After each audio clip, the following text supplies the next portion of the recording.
மதுரையோட வைகை நதிக்கரையோரமாக வளர்ந்த ஒரு சாதாரண நடிகர் தான் வைகை புயலா தமிழ் சினிமாவுக்கே மாறினாரு. அவரோட கதையை பற்றி தான் இப்போ நம்ம முழுசாக பார்க்க போகிறோம். இவரோட அப்பா ஒரு கண்ணாடி வெட்டுற தொழிலாளியாக இருந்தார். அதனால் குடும்பத்தில் இவரும் இந்த தொழில் வந்து பார்த்தீங்கன்னா செய்யலாம்னு சொல்லி செஞ்சுக்கிட்டு இருக்கும்போது தான் நிறைய மனுஷங்க அங்கே வந்து போவாங்க பாருங்க. அவங்களோட எக்ஸ்பிரஷன் எல்லாத்தையுமே நோட் பண்ண ஆரம்பித்தாங்க. ஒவ்வொருத்தரும் என்னென்ன மாதிரிலாம் பேசுகிறாங்கன்ற பாவனைகள் எல்லாத்தையுமே அவர் நோட் பண்ணனால தான் அவர் படங்களில் இவ்வளவு கேரக்டர்ஸ் அவளால் பண்ண முடிஞ்சு. வடிவேல வெறும் காமெடியன்னு மட்டும் சொல்லிட முடியாதுங்க. அவர் ஒரு பெர்ஃபார்மர் ப்ளஸ் ஒரு சிங்கர். அவர் வந்து பார்த்தீங்கன்னா ஒரு தனி படத்தையே புல் பண்ணி கொண்டு போற முடியுன்ற அளவுக்கு அவரே சாதிச்சு காட்டின படம் தான் 23ஆம் புலிகேசி. இந்த மண்ணுக்கு கேடு விளைவிக்கும் எல்லோரும் தரியலாக போகிறார்கள். என்னதான் திரையுலகத்தில் ஒரு மல்டி டேலண்டடாக இருந்தாலும் நிஜ வாழ்க்கையில் கொஞ்சம் கிசுகிசுமான விஷயங்கள் எல்லாத்துலேயுமே சிக்கிறாள் தான் நம்ம வடிவேலே. தேவையில்லாமல் இவர் டிஎம்கேவோட சேர்ந்து நம்ம விஜயகாந்த் சாரை பற்றி பேசி கிளிகளின் கிழிச்ச எல்லாத்தையுமே யூடியூப்பில் இப்போ பார்த்தாலுமே அப்படியே நிரம்பெல்லாம் கோவத்தில் வெட்டைக்குது மாதிரி தன்னால் வெறி ஏறுற அளவுக்கு தான் அவரோட ஸ்பீச் இருந்திருக்கும். தண்ணியில மிதக்கிற கப்பலை ஓட்டுறவனுக்கு பேர் தான்டா கேப்டன். எந்நேரமும் தண்ணியில மிதக்கிறவனுக்கு பேர் கேப்டன் கிடையாது. பட் இந்த வீடியோவில் என்ன நடந்துச்சு அப்படின்றது மொத்த டைம் லைனையுமே அவரோட வாழ்க்கையில் 1988லேருந்து 2026 வரைக்கும் நான் முழுசாக சொல்ல போகிறேன். So guys, shall we start the evolution of Vadivelu. என் இனிய பொன்மொழிகளே எல்லோருக்கும் வணக்கம். 1988ல எந்தங்க கல்யாணின்ற படத்துல பேர் தெரியாத ஒரு ரோல நடிச்சாரு. அதுக்கப்புறம் என்ன பண்ணிருக்காருன்னா 2 வருஷமா பட வாய்ப்பே இல்லாம இருந்துட்டு இருந்தாரு. அதனால வடிவேல் சென்னைக்கு டிராவல் பண்ணிட்டு இருக்கும் போது அப்போதான் அதே கம்பார்ட்மெண்ட்ல ஆக்டர் ராஜ்கிரனும் போயிட்டு இருந்தாரு. அப்ப ஆக்டர் ராஜ்கிரனை விடவே கூடாதுன்னு சொல்லி வடிவேல் என்ன பண்ணிருக்காருன்னா அவரோட இயல்பான பேச்சாலையும் நகைச்சுவையாலையும் கதை சொல்ற விதத்தாலே ராஜ்கிரன் அவரை வந்து ரொம்பவே கவர்ந்துட்டாரு. அதனால ராஜ்கிரன் பார்த்தீங்கன்னா யார் இந்த தம்பி நல்லா பண்றானே, சரி இந்த பையனுக்கு மேபி நடிக்க வாய்ப்பு கொடுக்கலாம் அப்படின்னு சொல்லி கஸ்தூரி ராஜா கிட்ட இவரை கொண்டு போய் சேர்த்து விடுறாரு. அந்த படம் தான் என் ராசாவின் மனசினிலே. இந்த படத்துல போடா போடா புண்ணாக்குன்னு சொல்லி இவருக்கு ஒரு தனி பாடல் எல்லாமே வச்சிருந்திருப்பாங்க. அதே வருஷம் கஸ்தூரி ராஜா என்ன பண்றாருன்னா ஆத்தாவின் கோவிலில்ன்ற அவரோட இன்னொரு படத்துலயுமே இவருக்கு ஒரு வாய்ப்பு தராரு. இதுக்கப்புறம் 1992 தான் இவர் சின்ன கவுண்டர் படத்துல நடிக்கிறதுக்கான வாய்ப்பு கிடைச்சிச்சு. இந்த படத்துல நம்ம விஜயகாந்த் சாருக்கு கொடை பிடிக்கிற கேரக்டரா வந்திருந்திருப்பாரு. நிறைய இடத்துல இவருக்கு ஸ்கோப் இருந்திருக்கும்.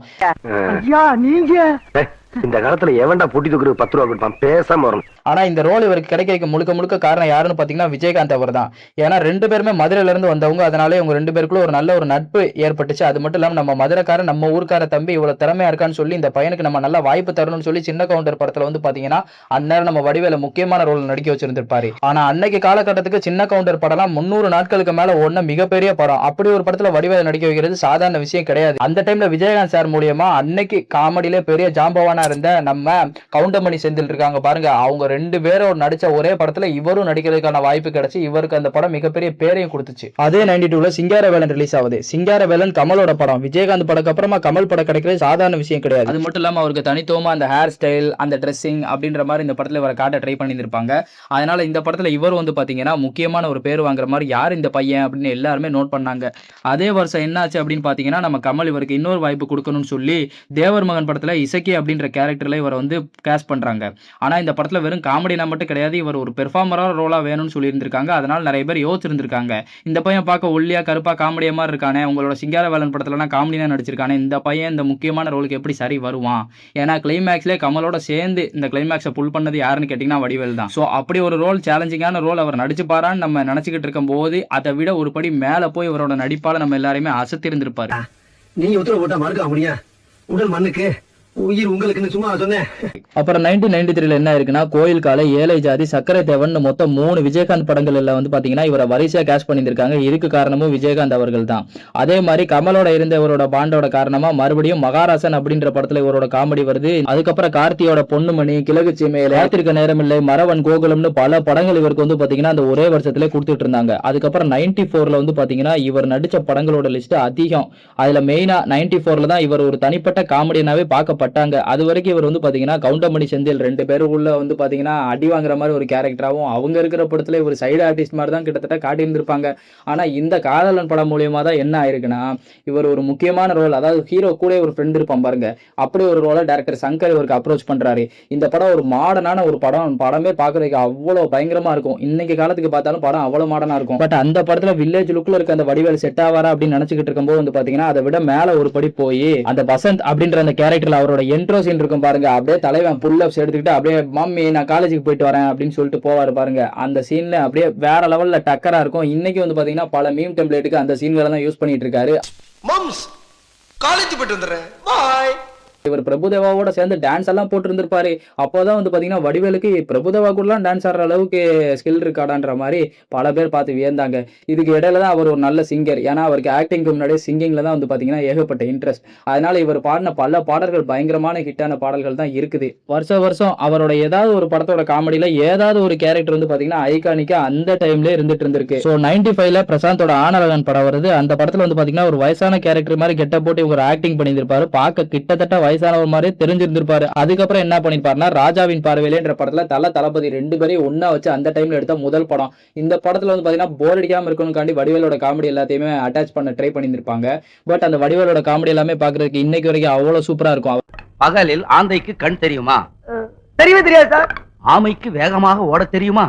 சத்தியமா தெரியாது சார். அவர் ஒரு ஸ்கூல் பையன் மாதிரி ஒரு கேரக்டர்ல எட்டாப்பே வந்து பாத்தீங்கன்னா 8 வருஷமா தாண்டாம இருக்கான்ற மாதிரி ஒரு கேரக்டர் பண்ணி அறிவழகன்ற கேரக்டர்ல டீச்சர் அப்படின்னு அந்த பண்ற அந்த டீச்சர் காதல் எல்லாமே வந்து பாத்தீங்கன்னா பயங்கரமா கண்ணுக்கு காட்டி இருந்திருப்பாரு. மனசுக்கு மசால் வரையா ஆளு கொஞ்சம் பிச்சு கொடுக்கறதுக்கு இருந்த ஒரு மனுஷன் தான் நான் உங்களுக்கு என்னைக்கு எடுத்து போட்டுறேன். அப்புறம் அந்த அரிசியை எடுத்து பாக்கெட்ல தண்ணியை ஊத்தி திங்கிற சீனுன்ற மாதிரி நம்ம எல்லாரையுமே பயங்கரமா சிரிக்க வச்சிருந்திருப்பாரு. அந்த படத்தை விட அந்த காமெடி தான் அதிகமா பேசப்பட்டுச்சு. அதுக்கப்புறம் மறுபடியும் ஆசை படத்துல அஜித்தோட நடிக்கிற வாய்ப்பு கிடைக்கு, சந்திரலேகா படத்துல விஜயோட நடிக்கிற வாய்ப்பு கிடைக்கு, அதுக்கப்புறம் வசந்த வாசல்ன்ற படத்துலயும் விஜயோட நடிக்கிற வாய்ப்பு கிடைக்கு.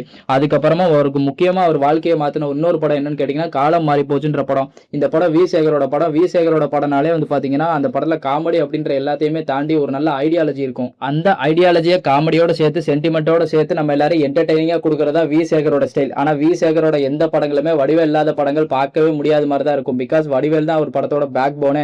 அது எப்போ அமைஞ்சிச்சுன்னா இந்த காலம் மாறி போச்சு அப்படின்ற படங்கள்னாலதான். இந்த காலம் மாறி போச்சுன்ற படத்துல மருந்தடிக்கிற கேரக்டர்ல நடிச்சிருந்திருப்பாரு. முதல் சீன்ல நம்ம கோவை சார்ல பொண்ணு பார்க்க வந்து உட்காந்துருப்பாரு பாருங்க. அப்படியே மனுஷன் ஸ்டைலா வருவாப்ல. அந்த சீன்லாம் வேற லெவல்ல இருக்கும். அப்புறம் இந்த படத்துல இவரு வாடி பொட்டா புள்ள வெளியே இவர் பாடின அந்த பாட்டு இருக்கு பாருங்க. அது பட்டி தொட்டி எங்க ஹிட் அடிச்சு இன்னைக்கு வரைக்கும் டாப் ட்ரெண்டிங்ல இருக்க பாட்டுனா அந்த பாட்டு தான்.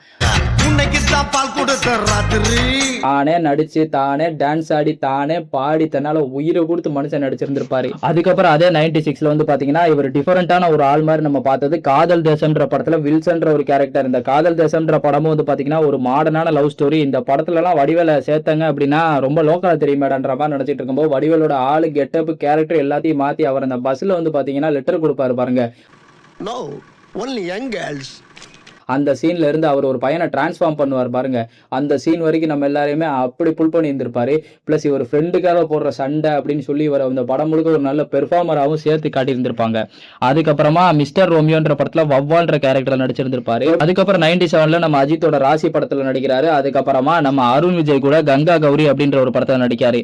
இந்த கங்கா கௌரி படத்துல வந்து பாத்தீங்கன்னா கிட்டத்தட்ட அருண் விஜய் ஹீரோ கிடையாது, இவர் தான் ஹீரோன்ற மாதிரி இவங்க 2 பேருக்குமே சேர்ந்துதான் இந்த கதையை எழுதின மாதிரி இருக்கும். அதே வருஷம் என்னாச்சுன்னா ரச்சகன் படம் ரிலீஸ் ஆகுது. ரச்சகன் படம் அந்த டைம்ல ஹை பட்ஜெட்ல எடுக்கப்பட்ட பயங்கரமான படம். நாகார்ஜுனா ஹீரோவா இறக்கிருப்பாங்க. இப்ப கூட ரீசெண்டா சைமனுக்கு எல்லாம் பாட்டு போட்டு இருந்திருப்பாங்களே சோனியான்னு அந்த படம் தான். அந்த படத்துல வந்து பாத்தீங்கன்னா அவ்வளவு பெரிய பட்ஜெட் படத்துல வடிவேல் அந்த டைம்ல கேஸ்ட் பண்ணி மக்கள் எல்லாருமே என்டர்டெயின் பண்ணாங்க.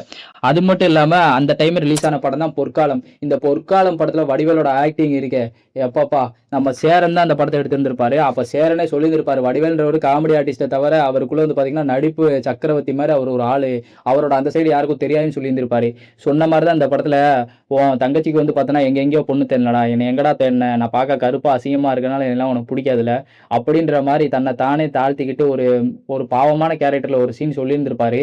அது வரைக்கும் காமெடியா பார்த்த வடிவேல் அந்த சீன்ல நம்ம எல்லாருமே உண்மையிலே யோசிக்க வச்சிருந்திருப்பாரு. அந்த லெவல் அவரோட ஆக்டிங் இருந்திருக்கும். என்ன மாதிரி கேவலமானவெல்லாம் உனக்கு தெரியாம போச்சப்பா. உன் கண்ணு முன்னாடி நாங்கெல்லாம் ஈனப்பிறந்து ஆயிட்டோம். என் தங்கச்சியை கட்டிக்கடான்னு ஒரு வார்த்தை சொல்லியிருந்தேனா நானும் மனுஷன் நினைக்க மறந்துட்டேடா.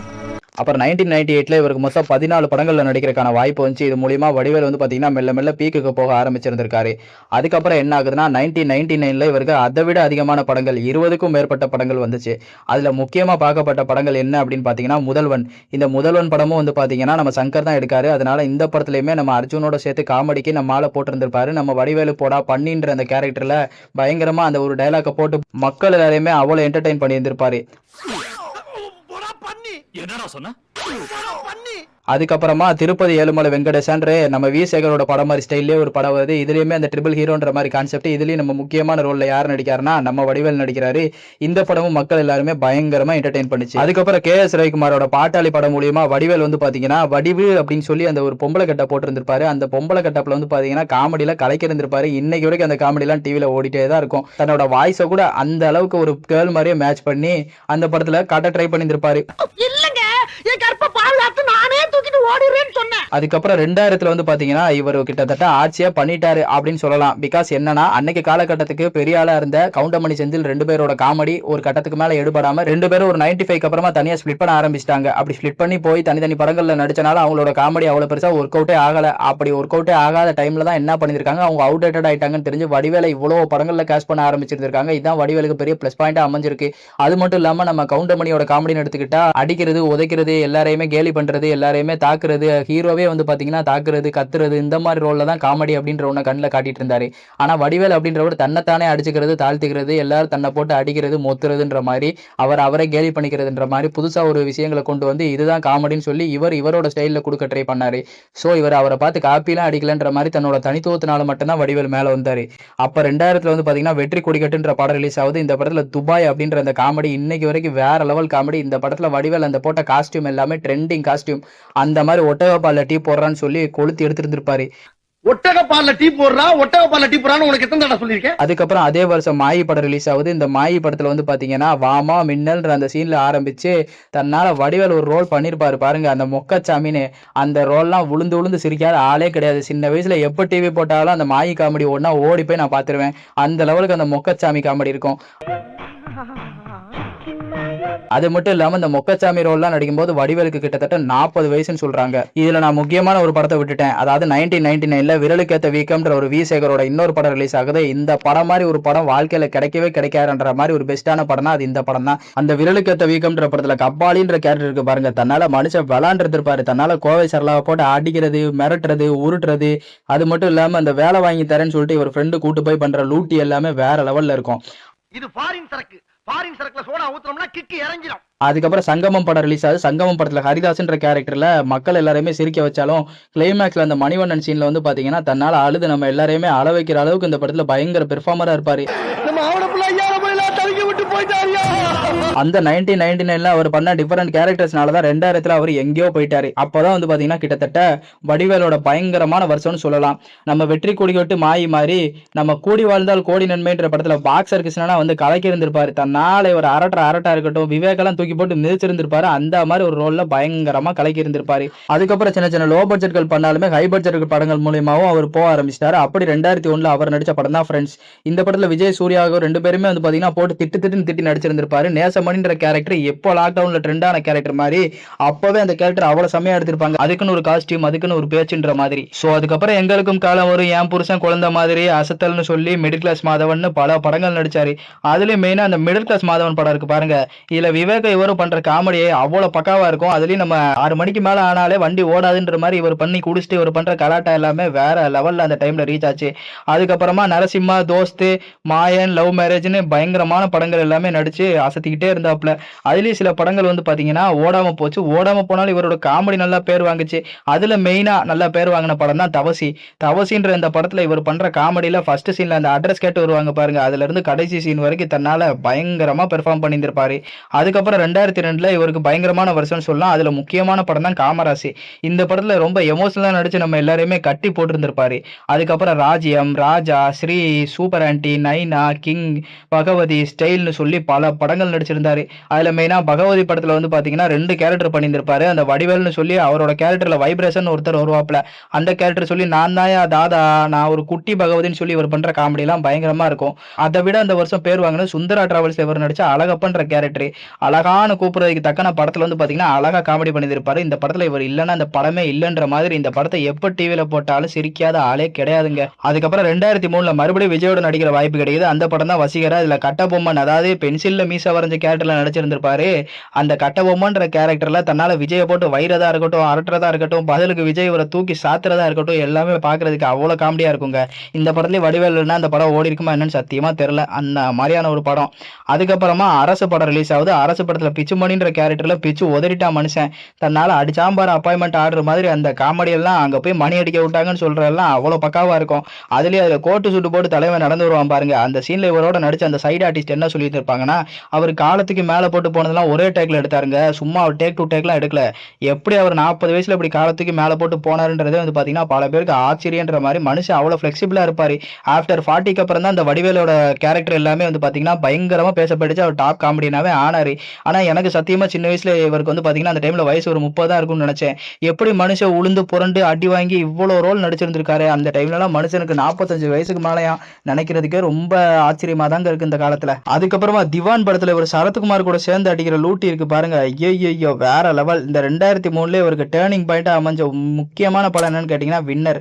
இது சுந்தர்சியோட படம். இந்த படத்துல வந்து பாத்தீங்கன்னா கைப்புள்ள அப்படின்ற கேரக்டரை முத இவங்க இப்படி டிசைனே பண்ணலையாம். வேற மாதிரி தான் டிசைன் பண்ணாங்களாம். அந்த டைம்ல வடிவேல் என்ன பண்ணிருக்காரு, எங்கேயோ போய் காலை உடைச்சிட்டு வந்திருக்காப்ல. அதனால ஷூட்டிங் கேட்கும்போது நம்ம சுந்தர்சி கேட்கும்போது வேணாம்னே நான் காலை கீழே உடச்சிக்கிட்டேன்னே என்னால் நடிக்க முடியாதுன்னு சொல்லியிருந்திருக்காரு.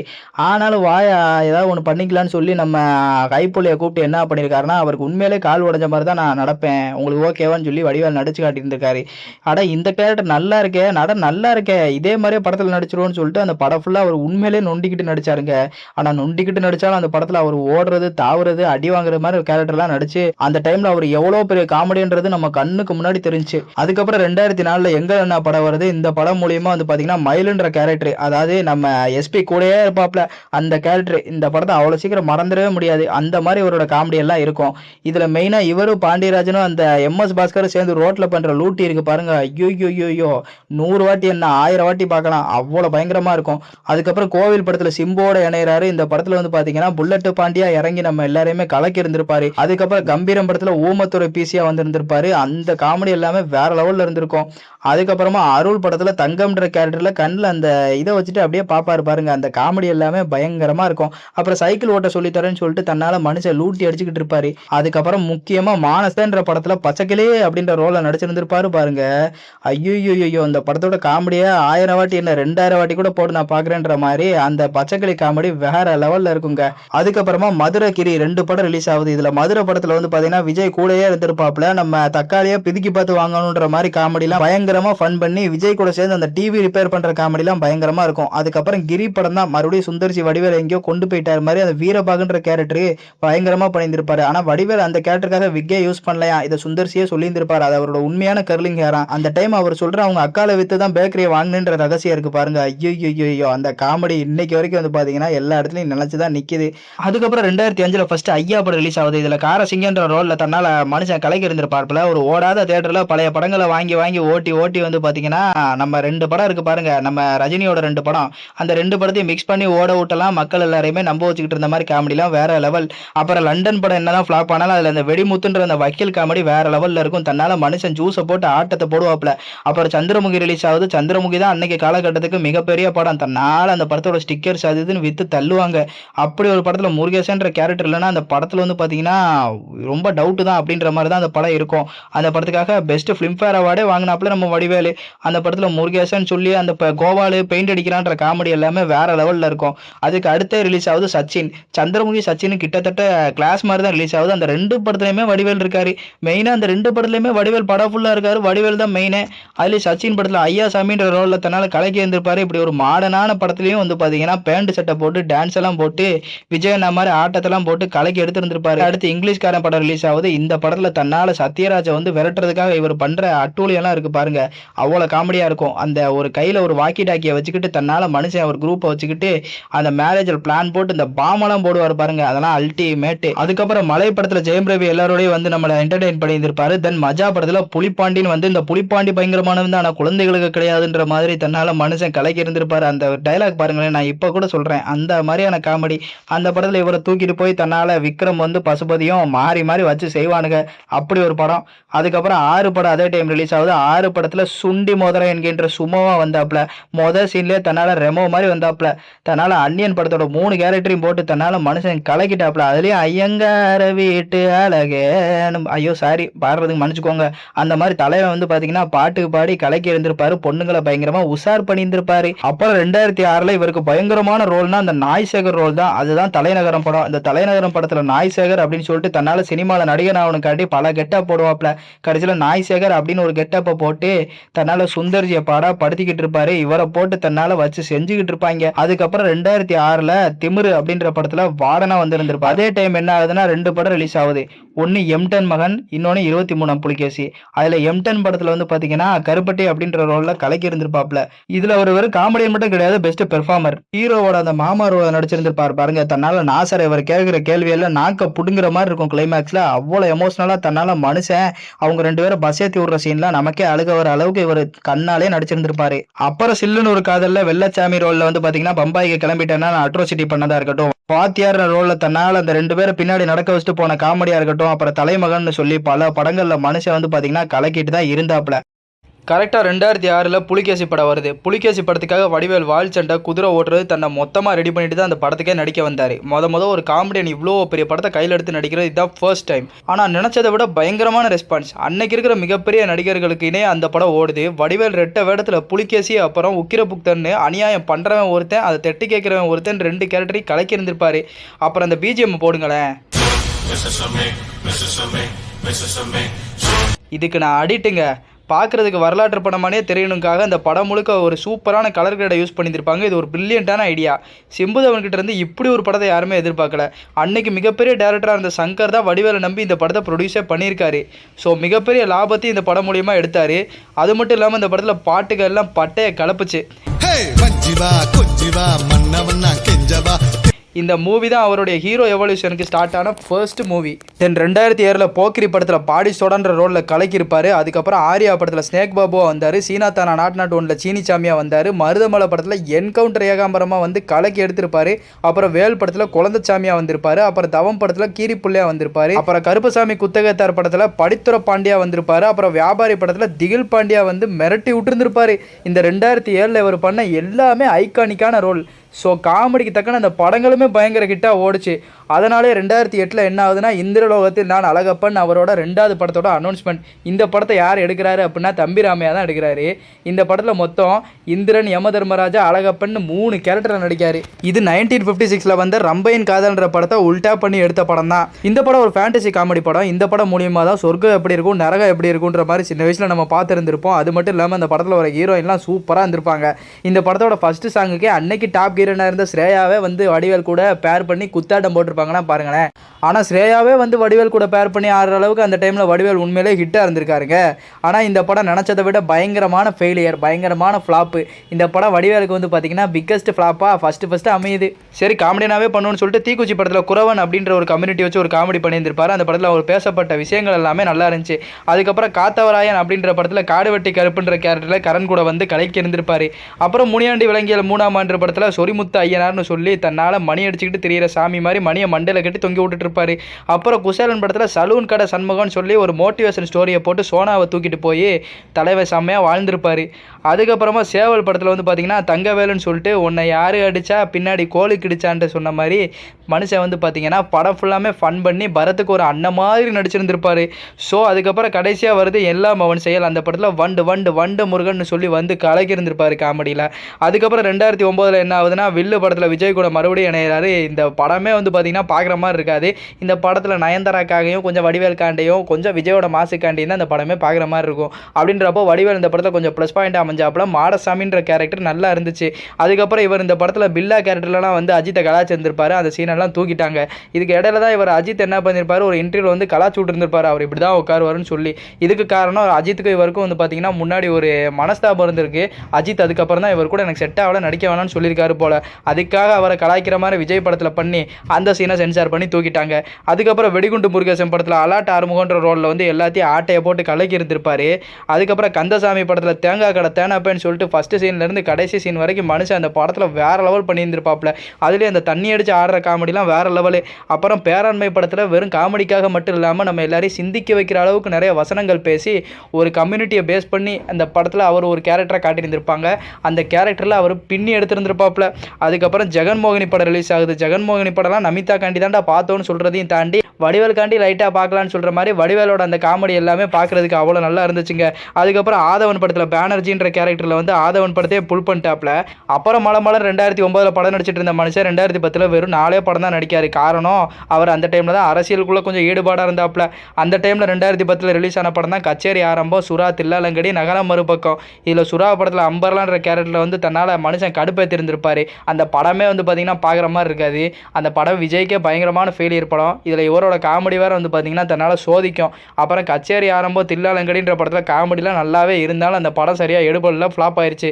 அப்புறம் நகரம் மறுபக்கம்ல ஸ்டைல் பாண்டி கேரக்டர் நல்லா இருந்துச்சு, ஓரளவு அந்த படம் போச்சு. 2009 வரைக்கும் மலமலன்னு படம் நடிச்சுக்கிட்டு இருந்தவர் எதுக்கு 2010க்கு அப்புறம் படங்கள்லாம் கம்மியாயிருச்சு, அந்த படங்கள்லாம் ஏன் ஓடலை? அதுக்கப்புறம் இந்த 2011 தான் அவருக்கு அவரே ஆப்பு வச்சுக்கிட்டாரு. கஷ்டப்பட்டு கீழேருந்து மேலே வந்து டாப் 1 காமெடியன் ஆகி தனக்கான ஹீரோன்ற பிளேஸையும் பிடிச்சி அதுக்கப்புறம் 2011க்கு அப்புறமா திமுகவோட சேர்ந்து ரொம்ப சொம்படிச்சு தேமுதிக தலைவர் கேப்டன் விஜயகாந்தை ரொம்ப மேடையில் அவதூறா ரொம்ப நாகரிகமே இல்லாத மாதிரி பேச்செல்லாம் பேசிகிட்டு இருந்தார். அந்த வீடியோவை பாருங்கள். பைத்தியம் முடிச்சு வெளியில அலைறாங்க. அவருக்கு பேர் வச்சிருக்காங்க, சொல்லக்கூடாது. கேப்டனா? கேப்டன் எது கேப்டன்? தண்ணியில மிதக்கிற கப்பலை ஓட்டுறவனுக்கு பேர் தான்டா கேப்டன். எந்நேரமும் தண்ணியில மிதக்கிறவனுக்கு பேர் கேப்டன் கிடையாது. இந்த வீடியோவை பார்த்தா இன்றைக்குமே நம்ம எல்லாருக்குமே கோவம் பொத்துக்கிட்டு வரும். அந்த அளவுக்கு தான் வடிவேலோட பேச்சு இருந்திருக்கும். இதனாலே 2011 14 வரைக்கும் இவருக்கு பட வாய்ப்பே கிடைக்கல. 14 தென்னாலிராமன் ஒரு படம் பண்ணார், அந்த படமும் மிகப்பெரிய ஃப்ளாப் ஆச்சு. அதுக்கப்புறமா 2015 16 இவருக்கு வெறும் ஒத்த படம். எப்படி மலமலன் தன்னோட கெரியரை வளர்த்து ஒரு வருஷத்துக்கு 20 படம்லாம் கொடுத்தவர் வெறும் ஒரு வருஷத்துக்கு ஒத்த படம். அந்த படமும் பயங்கரமான ஃப்ளாப் ஆச்சு. ஹீரோவாக காமெடியாக தன்னை மாற்றிக்கிட்டு வந்து ட்ரை பண்ணார், அதுவுமே ஓடலை. அப்புறம் திமுகவோட சேர்ந்து இவருக்கு இவரே ஆப்பு வச்சுக்கிட்டது, அதுக்கப்புறம் சிங்கமுத்து இவரை பற்றி அவதூறாக சொன்னது, இவங்க 2 பேருக்குள்ளே ஏற்பட்ட மோதல், இவங்களோட சைடு ஆர்டிஸ்ட்டே இவரை பற்றி பேசினது, அந்த மாதிரி இவர் எப்படி எந்த இடத்துல சறுக்குனாரு அப்புறம் மறுபடியும் மீண்டு எழுந்தாருன்ற மொத்த கதையும் அவரோட மொத்த டவுன்ஃபாலையும் அவர் அழிஞ்ச கதையை நான் 2வது பார்ட்டில் போடுறேன். ஸோ பார்ட் 2 வேணால் நீங்கள் பார்ட் 2 கமெண்ட் பண்ணுங்கள். எவ்வளோ கமெண்ட் வருதோ அவ்வளோக்கு சீக்கிரம் நான் பார்ட் 2 முழுக்க கம்ப்ளீட்டாக வடிவேல் அழிஞ்ச மொத்த கதையுமே நான் போட ட்ரை பண்ணுறேன். அதுக்கு முன்னாடி மெயின் திங், நம்ம சேனலை சப்ஸ்கிரைப் பண்ணிக்கோங்க. தென் பார்ட் 2ல் சந்திப்போம். ஓகே, அடுத்த வீடியோவில் பார்ப்போம். வடிவேல் அழிஞ்ச கதையில் சந்திப்போம். பை பை மக்களே.